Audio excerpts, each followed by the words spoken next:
It is the duty of the free man to resist tyranny at every turn. Every man will either watch his freedom stripped away or take action to protect what he loves. Introducing the A3, the newest revolutionary body armor from Armored Republic. The A3 is the new standard for lightweight multi-hit body armor. A3 plates are incredibly light at 4.6 pounds. The patented design captures fragmentation while remaining multi-hit capable. The A3 will stop up to M80 ball, yet comes in at only 0.7 inches thick. The A3 is the thinnest NIJ .06 compliant or certified composite standalone plate that includes the drop test. The A3 is the first of its kind, patent pending, that combines an alloy strike face with polyethylene backing, revolutionizing body armor technology by providing strength and durability while remaining sleek and maneuverable. The A3 is the new standard in lightweight body armor. The fight against tyranny just got stronger.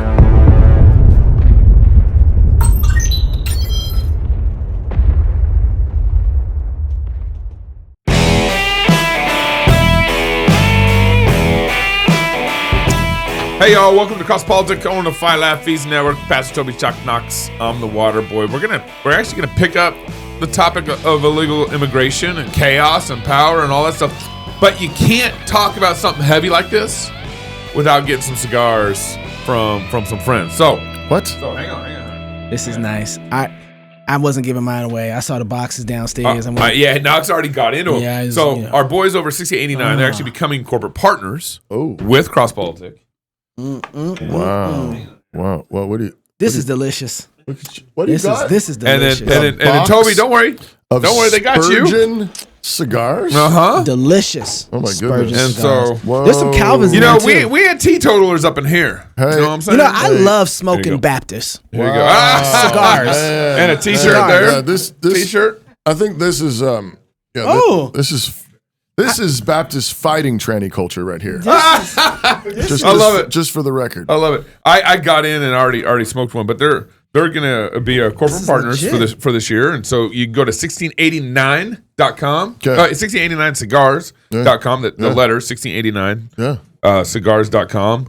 Love what these guys are doing, and they're actually going to be expanding and doing a lot more with their labels. I've come here to smoke cigars and preach the gospel. This is the same wrap that comes from all basically out of cigars. Well, I'm not. Well, that's a funny shirt.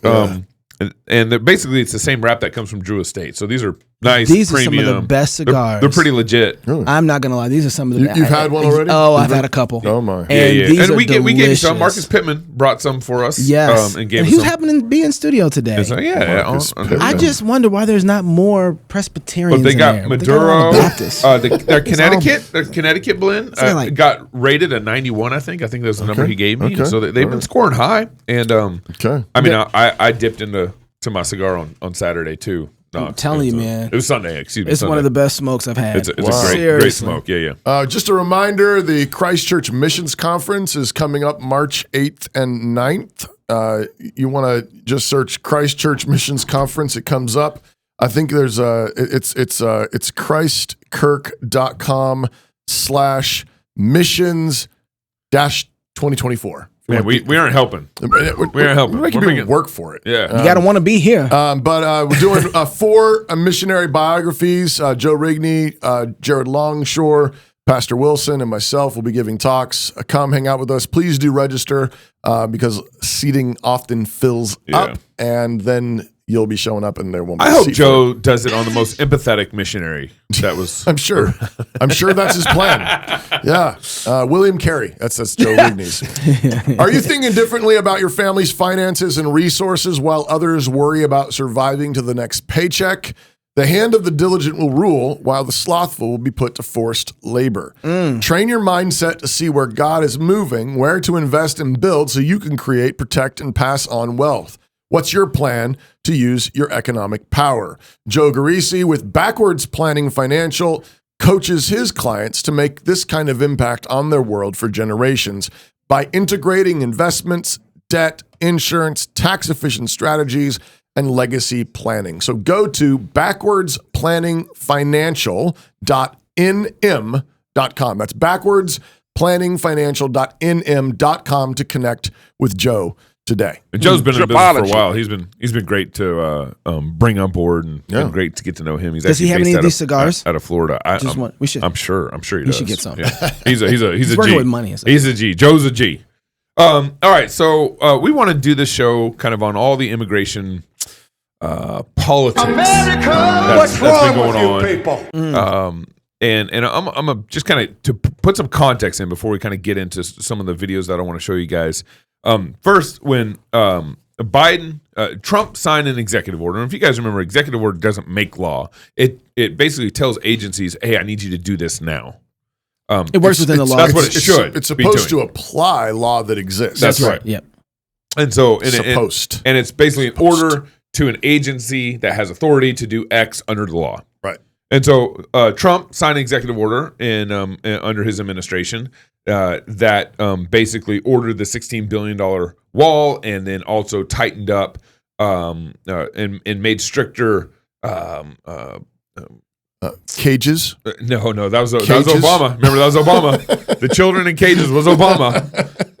And made a stricter policies in exporting illegal immigrants out of the country. Okay.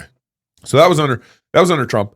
Biden, day one of office, signed an executive order undoing that executive order, repealing it. So repealing it. It eliminated the money towards the wall. It eliminated the expansion of the wall. Reverted back to policy before that. Trump loosened up the policies for coming over the border. All that stuff. Okay, all right. That's that.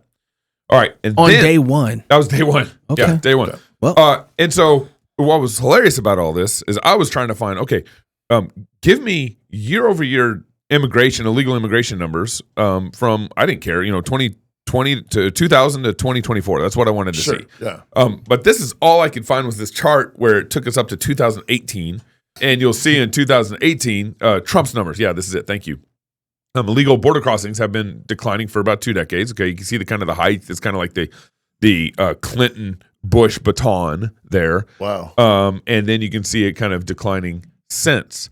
Now, under the numbers I found in the Trump administration, there's basically about 2 million illegal crossings under the Trump administration. So that was his 4 years. I see. So like 500,000. Maybe about 500,000 each year. Maybe going up a little bit. Maybe going up. So that's all we got. It's about 2 million. And again, wow. All these numbers, you're kind of trying to do I trust them? Are they making a political adjustment on the numbers? Every administration plays with the numbers, especially it still ain't good. I don't care what kind of adjustment you're making. GDP changes under administrations, unemployment numbers change under administrations, how they calculate it. Right. So, anyways, so this is Trump, and then Biden's illegal immigration crossing the border under Biden is on the low side. We found was about 7 million, and on the high side was up to 11 million. Yeah. And I know Ben Shapiro uses I think that 11 million number. Yeah.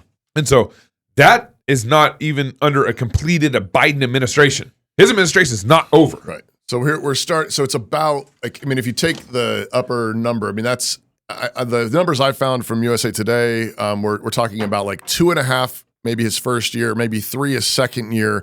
But it seems to be rising. Maybe 4 million last year. I don't know, but it's in order to get to 10 million, it's how many is that a year? Right. If we could extend the bars out, the lines would be jumping way over Clinton. Yeah, that's right. Because that's 1.5 million in 1 year. It's 1.5 million, That's and everybody was saying it was out of control. Several years about 1.5 million. But if we're saying he's hitting 3 million, maybe 4 million in a year, that's the line. It goes off the chart. It goes off the TV. Yeah, right. And so there really is a problem there. And then Biden releases this statement yesterday. In fact, I just want to play the video of him summarizing this statement from Biden. Executive authority, or is there more you could do? Absent Not all I can do. Give me the power. I've asked for the very day I got in office. Give me the border patrol. Give me the people. Give me the people, the judges. Give me the people who can stop this and make it work for us. So basically, give me the power. Give me the power. Kind of reminds me of the Emperor on Star Wars. Give me the power, Luke.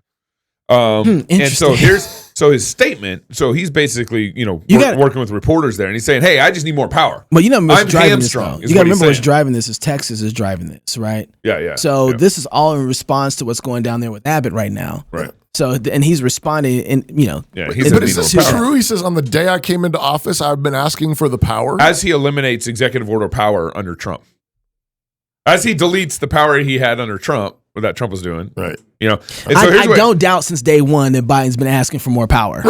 That's for sure. No one's arguing about Nobody's that, right? arguing. I agree. He has Give been me the arguing. power. Yeah. Give me the power. So he said, this is a statement that he's basically summarizing right there. Right. Give me the power.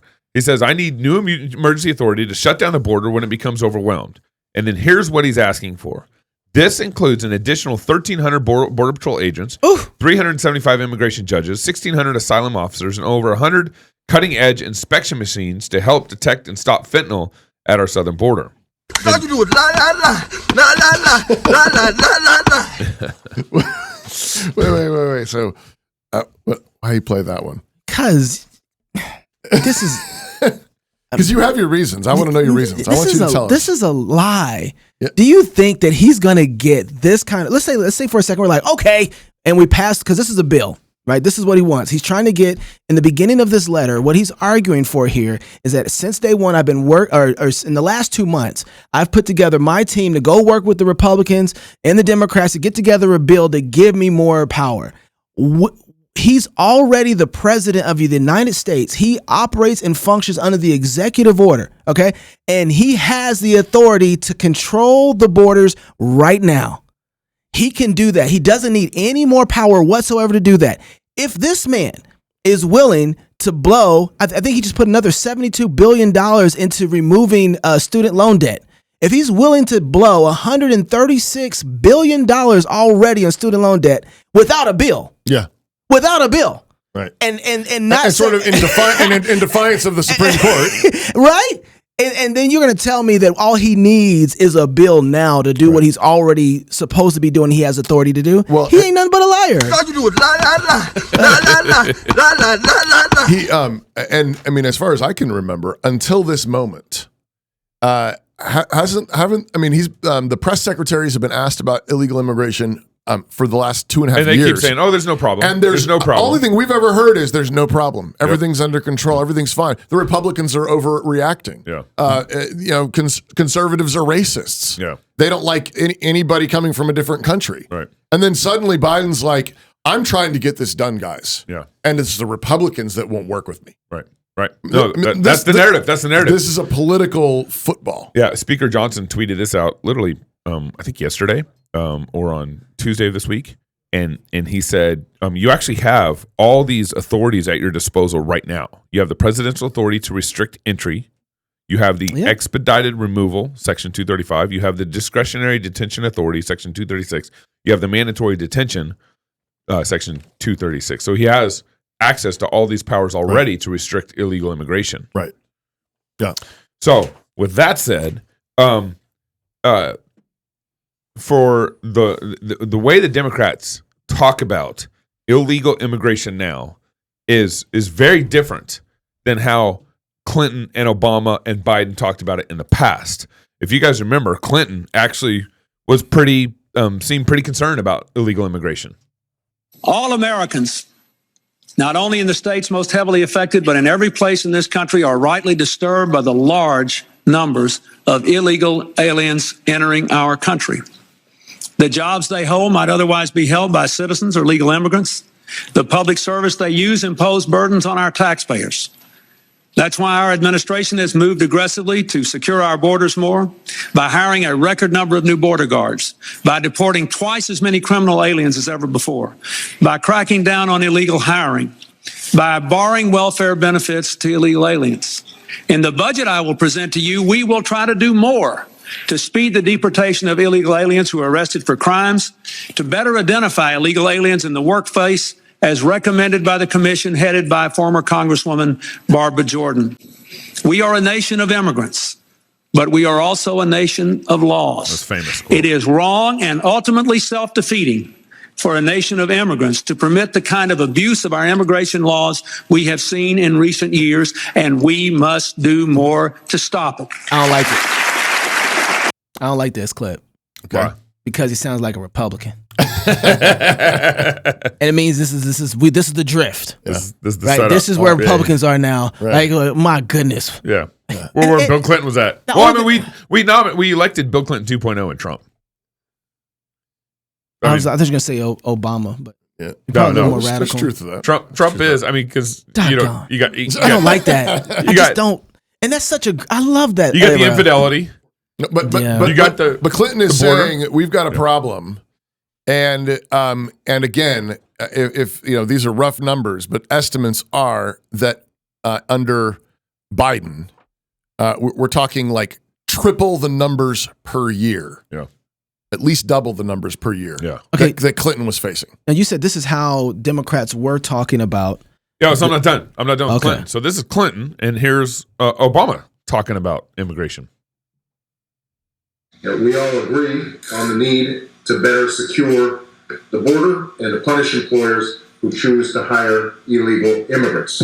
We are a generous and welcoming people here in the United States, but those who enter the country illegally and those who employ them disrespect the rule of law, and they are showing disregard for those who are following the law. We simply cannot allow people to pour into the United States undetected, undocumented, unchecked, and circumventing the line of people who are waiting patiently, diligently, and lawfully to become immigrants in this country. So wait, there's more. So now here's here's We're going to be here all Biden. day.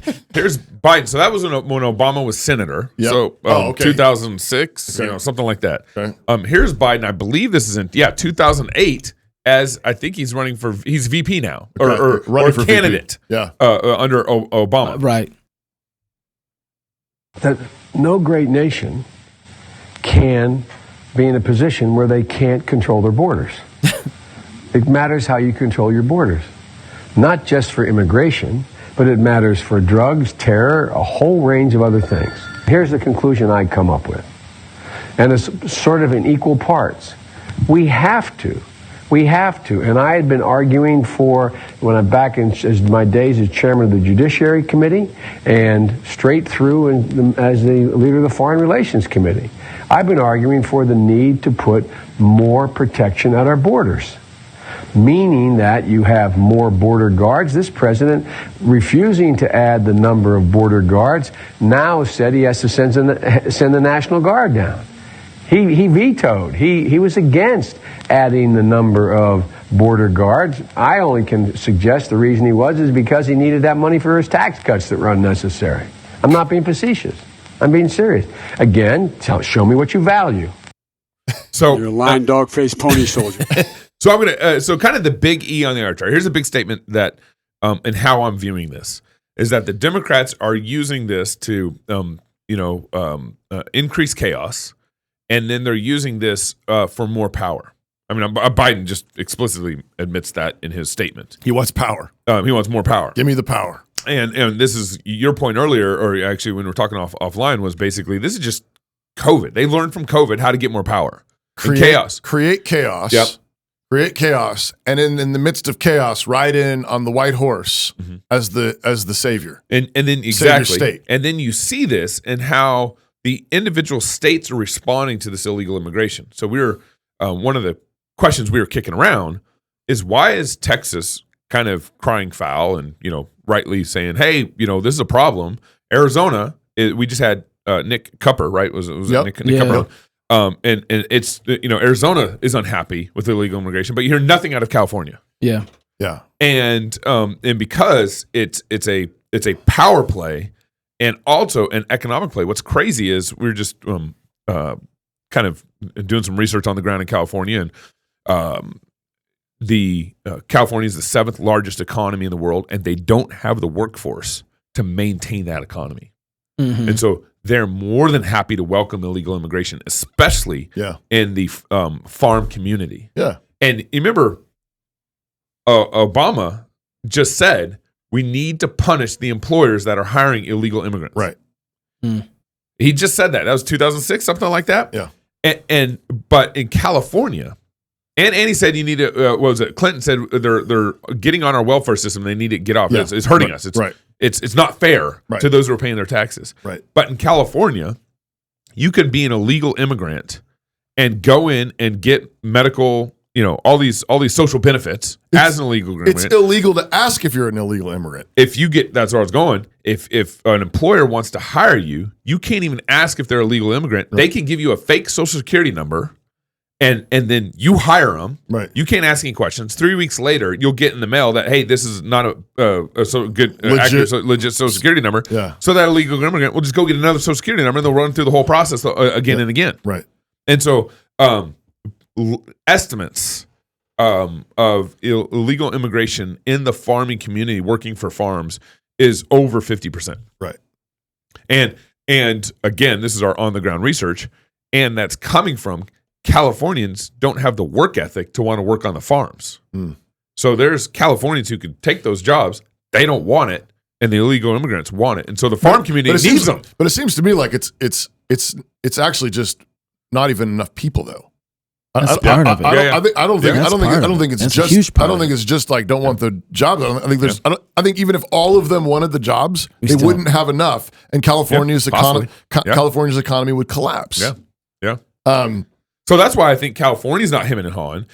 They aren't hemming and hawing for one because the economic demand that they have for these jobs, and then I would say another Gavin Newsom's just not going to hem and haw against Biden in his immigration policy. And then you also have, I mean, at least statistically, it appears that most of these folks coming in when the Democrat liberal socialism order is offering these people a bunch of programs and then says vote for Democrats. Right. So in order to hold a democratic government in place in a liberal, progressive, socialistic government in California, buy them off. They're getting bought. Even if they didn't do that, they would win them anyway with the government schools.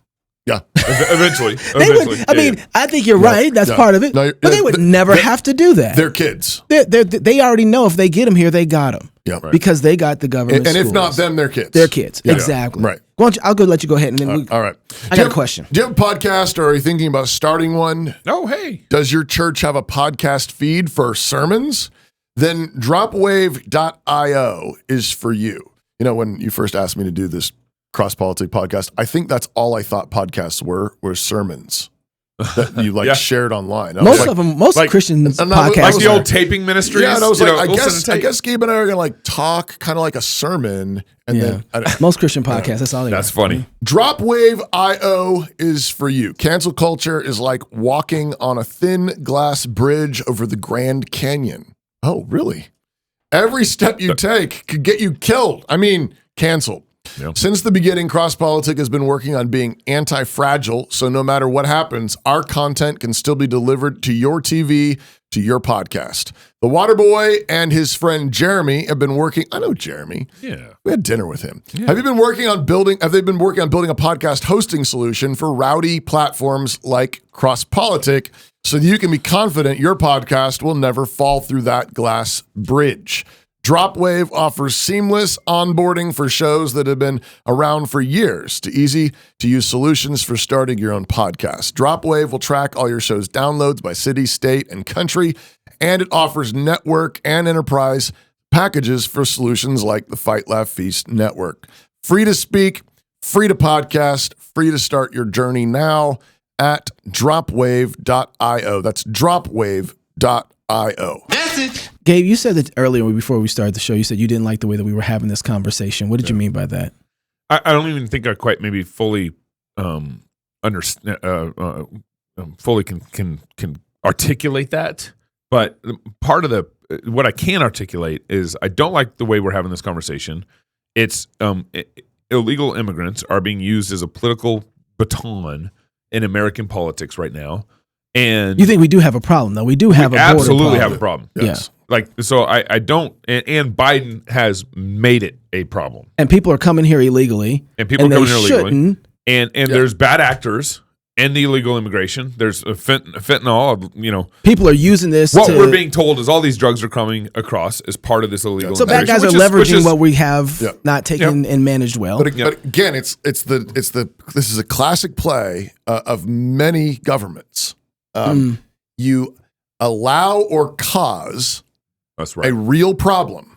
And then you run around the other side and you say, I will save you. I mean, this is a problem from Venezuela, because illegal immigrants coming from Venezuela, of course, Mexico. Those aren't, but from what I understand, Mexicans are not the biggest illegal immigrants that are coming across. It depends on what time of day it is.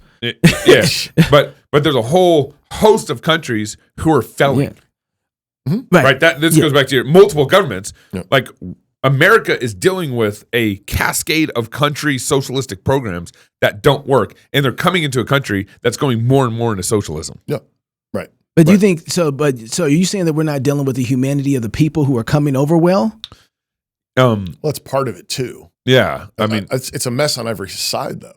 I mean, I don't know what you mean. I'm just yeah. thinking. I think because it is like 1 minute they're like the narrative is.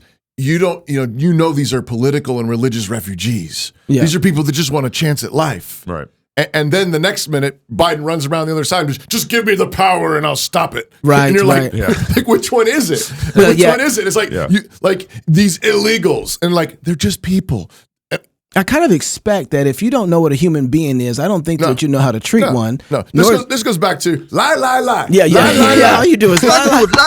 That's right. Yeah, absolutely. Well, what is a male or female? What is a if you don't have those, you're distorted. All I think about when we talk about our insecure borders and we talk about the ability to not be able to protect them, and we have this influx of foreigners, and this is why people, you guys have to have this conversation because there is a shifting and a change of the idea of America as a Christian nation. It's been shifted, and now the gas pedal is just being floored.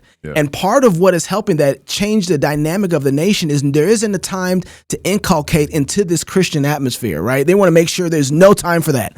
So they're bringing as many people as possible to tilt the scale so that the scale breaks. Though they do have an enculturation program. Yes, it's just they're not Christian ones. It's the public schools, and like back to your point earlier, like they're. I mean, to the extent that they just go right into public schools, then they've got their socialism training program. That's right. But we better not make the mistake of thinking that we fix this problem just by getting that budget to get walls up. I think that's I think that's a failure of our conservative brothers and sisters, our Republican brothers and sisters, and even some of my Christian nationalist brothers and sisters. I'm not saying that we should not be able to protect our borders. Absolutely. But if you think you protect your borders, you're insane. You don't protect your borders. God protects your borders. That's right. And Israel was always told, if you don't fear the Lord, if you go chasing after other gods, if you go a-whoring, you won't have protection. You won't have borders. You'll have your own. They will come. Look at Judges. The first part of Judges, the enemy was coming from outside, taking all of their fruitfulness, they were hiding in the mountains because they were being overrun. Right. This is Israel, the people who came in there and conquered the land. Right. And now they're being conquered because they have created a place for false idols and they've forgotten God. Right. And so the thing that needs to be fixed above all is right worship to the true God. Right. And if we don't repent here, I mean, there's a lot to go down. This is why, you were talking about earlier, Pastor, like who, at the end of the day, who can I trust? You can't trust the federal government. No, you can't trust the federal government. You have to trust your local government. Mm-hmm. Your local government is a reflection of what's going on in your local, all your government is, but particularly what's happening in your local environment, what's going on in your home. Sin in our houses produces the type of idolatry that we see in our culture and in our nation that brings us borders, being overrun by illegals in our borders. Right. And we don't have a process to bring them in. Right. And so this is not, look, the Democrats are just using this. It's our sin to God. Our idolatry to God is wind in the sails of our enemies. That's right. Do you understand me? Yep. Yep. It makes you when you don't have God's blessing, everything breaks down, and you don't have control. That's right. You don't have, and that's where this is the sensation. What is this sensation? This is the sensation of free fall. This is the sensation of and this is the chaos. And what the statists want to do is they like the feeling of chaos, because then they will run in and they will say, what we need to do is you need to vote us more power. It's what Biden said, give me the power. That is what they're after. They like the chaos. They like everybody I'm your king. I'm your king. I will save you. And this is the point, that when we say worship, what we're saying is, when you feel that sensation of chaos, where do you turn? That's right. That's exactly right.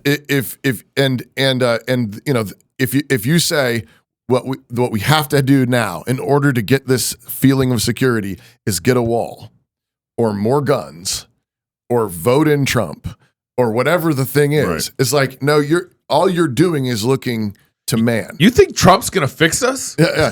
I mean, this is a spiritual problem. I mean, you think Trump is the solution? But I think that's the thing is, so, and I think, our audience is knows the liberals are insane. Yeah. But the thing that I think we are concerned to do is make sure that we, as conservative Bible believing Christians, we've got to think carefully about this and recognize that fear drives even good people to do stupid things. Yeah, of course. Fear drives people to into the arms of people you don't actually want to be in. Yeah. And there can be certainly strategic steps along the way where you might say, look, I think Trump's going to buy us a little more time than Biden's commies, and fine. Yeah. Cast your vote. If you're repenting, then they buying you more time. Yeah. But remember, the same guy who might build a wall and slow that down in one side might decide to do warp speed 3. Oh, he wants power too. And he thinks the solution is man also. And so you don't want to you've got to think like a Christian. Think like a Christian. Don't react. Don't respond.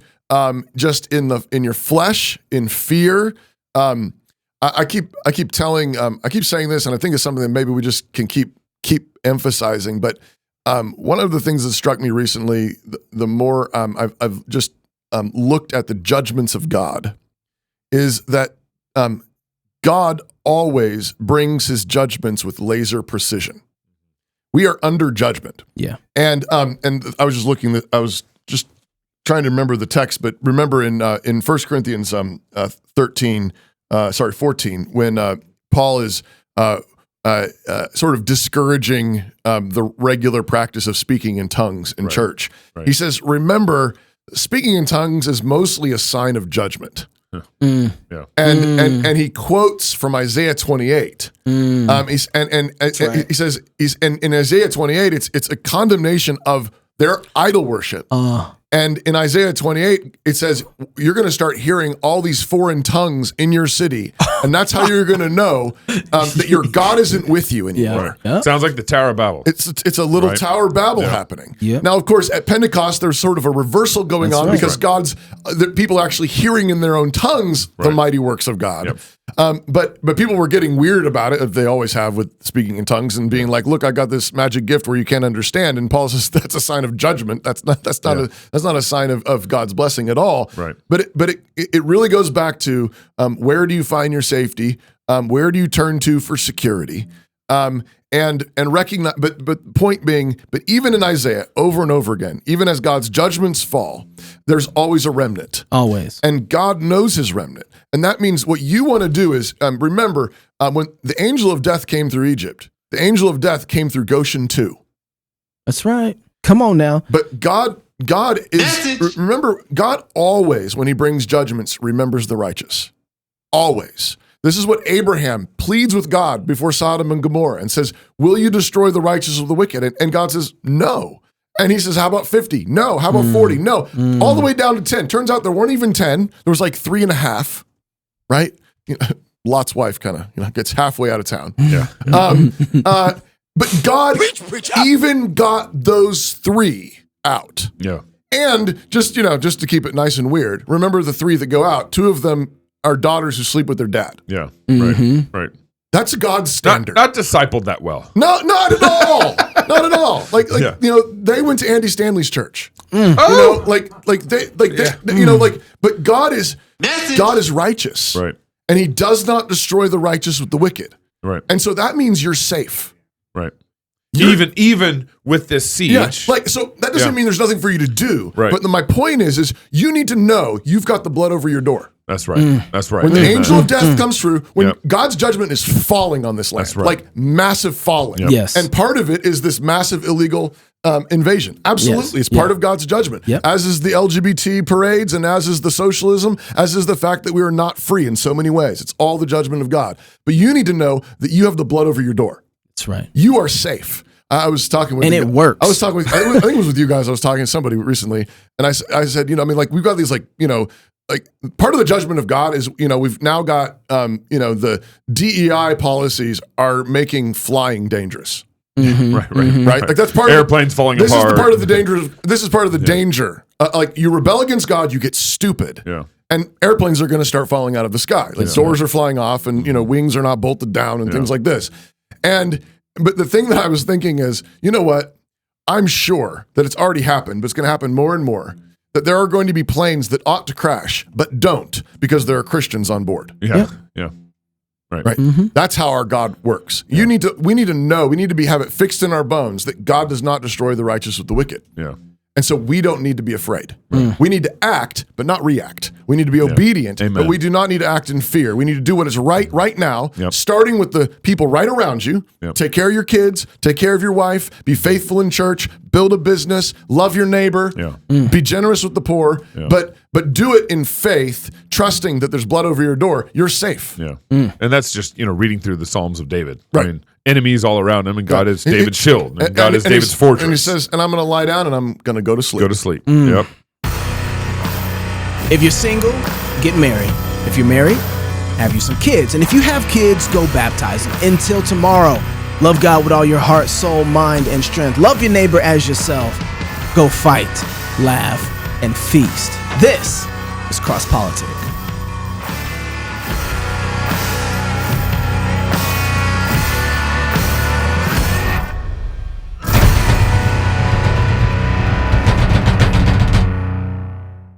My name is Jamie Piles. I joined Samaritan in December of 1996. We were homeschooling our kids, and we were already thinking outside the world's box, if you will. And I saw a little tiny classified ad about this new kind of idea I'd never heard of before. My first reaction was, that's the kind of thing that we would do, isn't it? And so I finally called the number, talked to them, and the more I asked them questions, the more I liked their answers.